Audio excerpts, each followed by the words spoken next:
Welcome to my channel.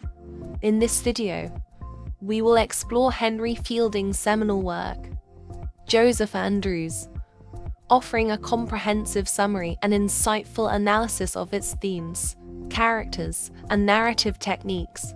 Join us as we delve into the depths of this classic novel, providing nuanced perspectives and enriching discussions that illuminate its enduring significance within the literary canon. Henry Fielding was an English novelist, irony writer, and dramatist known for earthy humor and satire. His comic novel Tom Jones is still widely appreciated. He and Samuel Richardson are seen as founders of the traditional English novel. Born April 22, 1707, Chatham, United Kingdom.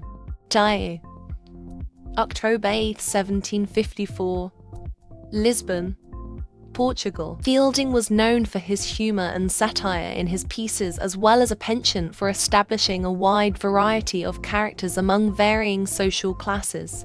His most successful novels were Joseph Andrews 1742 and Tom Jones 1749. He continued to write and publish his works until he died on October 8, 1754. Fielding is thus considered the father of the English novel because his works, for the first time, reveal all those qualities and characteristics which we generally associate with the art of the novel. Key points of the novel. Full title: The History of the Adventures of Joseph Andrews and of his friend Mr. Abraham Adams. When written, 1741 to 1742. Where written, London, England. When published, 1742. Literary period: Enlightenment era. Genre: parody, satire, picaresque. Setting: London and a parish in rural England. Antagonist: Lady Booby. Tone: light-hearted, didactic. It is this ingredient of topicality that, perhaps more than anything else, distinguishes Joseph Andrews from the romances. The setting of Fielding's novel is the England of 1741. Cf. Also the many references to contemporary items of news in the book. Themes in the novel: hypocrisy.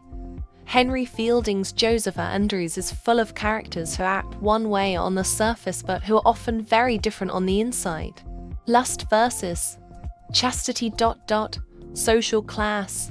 Social class is an important issue for all of the characters in Henry Fielding's Joseph Andrews. Religion and charity. Appearance versus reality. Abuse of power by individuals, classes, institutions. Inhumanity of individuals and society. The nature of goodness, charity and vanity. City living versus living in retirement in the country. Character list: Joseph Andrews, a handsome young fellow who battles for his virginity throughout the novel. Mr. and Ms. Andrews, parents of Pamela Ann, it is believed, of Joseph. Mr. Booby, the nephew of Sir Thomas Booby. Sir Thomas Booby, the deceased husband of Lady Booby. Lady Booby, a hot-blooded young widow who tries every way possible to seduce Joseph.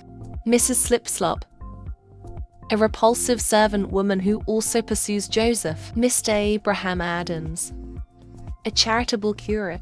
Frances Fanny Goodwill, a beautiful young country girl. Joseph's beloved, the Wilsons, the real parents of Joseph Andrews. Lady Tittle and Lady Tattle, two gossips. Plain Tim, a good-hearted host. Postilion, a generous fellow who offers Joseph an overcoat to cover his nakedness. Mr. Towaus, a bumbling, good-natured innkeeper. Mrs. Towaus, the greedy wife of the innkeeper. Betty, a warm-hearted chambermaid. Tom Suckbribe, the constable. Leonora, a silly young girl who loses to lovers because of her vacillations. Horatio, a suitor who has no money but much love for Leonora. Bellarmine, a suitor who has little love for Leonora but who hopes to inherit her father's fortune.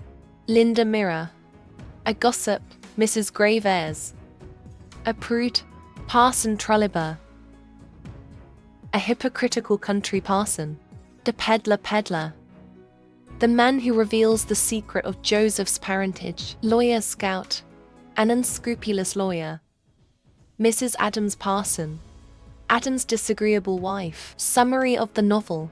The narrator of the story introduces Joseph Andrews, who is the brother of a famously virtuous woman named Pamela, or virtue-rewarded novel by Samuel Richardson. Joseph is a capable, handsome boy who ends up tending animals for Sir Thomas Booby. There, he attracts the attention of Lady Booby, who makes Joseph her footman. When he's a little older, he travels with Lady Booby to London, where, after Thomas Booby's death, she tries to seduce Joseph. Joseph, however, remains committed to chastity.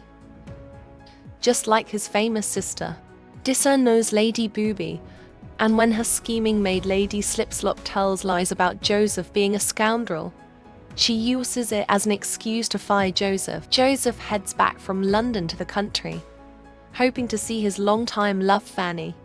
She used to be a chambermaid for the Booby family, but Joseph hasn't seen her for a year. On his way back, however, Joseph is mugged and robbed of everything, even his clothes. He suffers serious injuries and ends up at the inn of Mr. Towells, where everyone believes that Joseph will soon die. Only the kind chambermaid Betty gives Joseph any aid.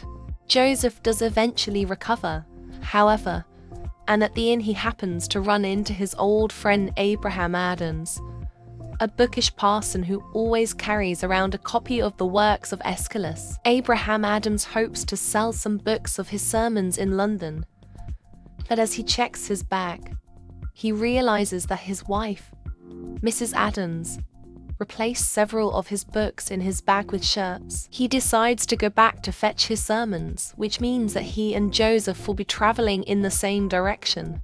They travel together, sometimes by coach, and in one coach they hear the long story of a young woman named Leonora whose lover rejected her. At one point, Adams gets distracted and goes off on a long walk on his own. He happens to hear the shouting of a woman being attacked, so he rushes to fend off her attacker. It turns out this woman is Fanny, the very woman that Joseph was looking for. Adams takes Fanny back to a local inn, where Joseph and Fanny are joyfully reunited. The next day, Adams struggles to pay their bill at the inn, but he finally manages to get a loan from a poor peddler. After leaving the inn, Adams, Joseph, and Fanny are in a field one night when they hear voices that they believe are murderous ghosts, which actually turn out to be people trying to steal sheep. The three run off and find themselves staying with Wilson. Wilson is a gentleman who tells a long story about how he used to be a rake who wrote plays, womanized around London, and got thrown in jail for debts. Eventually, however, he married a woman named Harriet and has been happy ever since, except for the fact that he has a son with a strawberry mark on his chest who was stolen from him at a young age. After more traveling, Joseph, Adams, and Fanny finally make it back to their home parish. Lady Booby has also returned from London, having passed them along the way. Joseph is eager to finally marry Fanny, but Lady Booby still pines for Joseph, and so she concocts a plan to prevent them from marrying. She goes to Justice Frolic and arranges for Joseph and Fanny to be sent to prison over stealing a twig. But her nephew, Squire Booby, knows the justice and prevents this. This is because his new wife, Pamela, is Joseph's sister, so Joseph is part of his family. Lady Booby tries a new approach, asking Squire Booby and Pamela to convince Joseph that Fanny isn't of a high enough social class for him. But Joseph isn't convinced. Around the same time, the evil Bodadappa tries to rape Fanny, increasing Joseph's eagerness to get married as soon as possible so he can protect Fanny. The poor peddler from Joseph, Fanny, and Adams's journey home makes a surprising reappearance when he saves Adams's son Dick from drowning. He has even more shocking news to share with everyone.